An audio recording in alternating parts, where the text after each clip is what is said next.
Ketika keluh kesah sudah disiapkan dan kronologis juga sudah disiapkan, maka selanjutnya yaitu ranah Bipakti. Sesuai dengan pasal 3 Undang-Undang Nomor 2 Tahun 2004 berbunyi penyelesaian dilakukan secara bipartit antara pekerja atau serikat pekerja dengan pengusaha secara musyawarah untuk mufakat. Perundingan dilakukan sebanyak-banyaknya 3 kali dalam waktu paling lama 30 hari sejak tanggal dimulainya perundingan. Ketika ada permasalahan ataupun perselisihan hubungan industrial, baik perselisihan hak, kepentingan, pemutusan hubungan kerja, dan perselisihan antar serikat pekerja, sebanyak-banyaknya 3 kali dalam waktu paling lama 1 bulan semenjak tanggal dimulainya perundingan. Setiap perundingan dibuat risalah perundingan yang memuat hal-hal sebagai berikut. Yang pertama, nama lengkap dan alamat para pihak. Yang kedua, tanggal dan tempat perundingan. Yang ketiga, pokok masalah ataupun alasan perselisihan. Dalam hal ini, perselisihan hak, kepentingan ataupun perselisihan yang lainnya pun harus dicantumkan di dalam risalah perundingan. Yang keempat, pendapat para pihak. Dalam hal ini, pihak yang dimaksud adalah unsur serikat pekerja dan dari unsur pengusaha. Kelima, kesimpulan atau hasil perundingan. Jadi yang sudah dirundingkan ataupun yang sudah disepakati dalam perundingan pun harus dicantumkan di dalam risalah perundingan. Yang terakhir, tanggal serta tanda tangan para pihak. Tindak lanjut hasil perundingan. 1.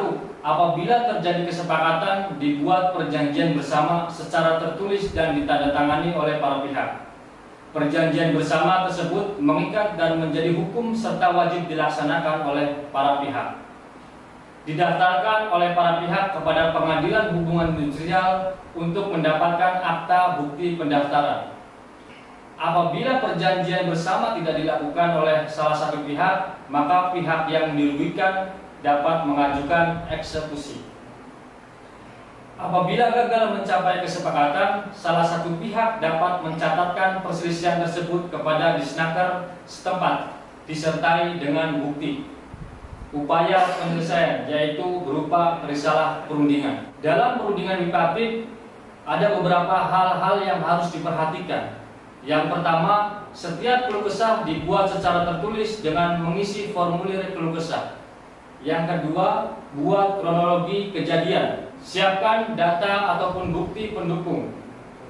Yang keempat, pelajari PKB atau peraturan terkait dan dokumen dalam kasus yang sama ataupun sejenis. Yang kelima, rumuskan argumentasi dan tetapkan target yang ingin dicapai. Yang keenam, jika diperlukan, bentuk tim runding. Yang ketujuh, dalam setiap perundingan bipartit, para pihak dilengkapi dengan surat kuasa. Yang kedelapan, perundingan dilakukan dengan itikat baik dan mencari solusi penyelesaian yang terbaik. Yang kesembilan, setiap perundingan dibuat risalah dan ditandatangani oleh para pihak atau salah satu pihak bila mana pihak lainnya tidak bersedia untuk menandatanganinya. 10. Ingat, prinsip perjuangan organisasi lunak dalam tampilan, keras dalam prinsip, bukan sebaliknya. 11. Sebelum, selama, dan sesudah perundingan dapat dikonsultasikan kepada perangkat organisasi dan diinformasikan perkembangan atau hasil perundingannya. 12. Berkas perselisihan selama dan sesudah tercapai penyelesaian didokumentasikan dengan baik. 13. Ingat, waktu penyelesaian maksimal 30 hari atau 3 kali berunding. 14. Apabila tercapai kesepakatan, perjanjian bersama dibuat sekurang-kurangnya rangkap 2 di atas materai cukup dan ditandatangani oleh kedua belah pihak.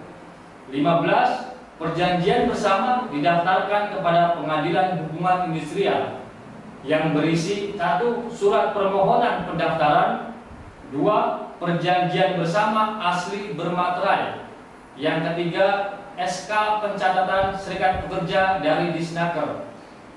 Yang keempat, surat kuasa para pihak. Dan yang terakhir, akta pendirian perusahaan. Demikianlah materi yang bisa disampaikan pada kesempatan hari ini. Semoga bermanfaat bagi anggota dan khalayak umum. Dan sebelum mengakhiri itu semua, saya ingin berpesan kepada rekan-rekan semuanya. Pastikan diri kita menjadi orang yang bermakna bagi sesama. Terima kasih. Wassalamualaikum warahmatullahi wabarakatuh.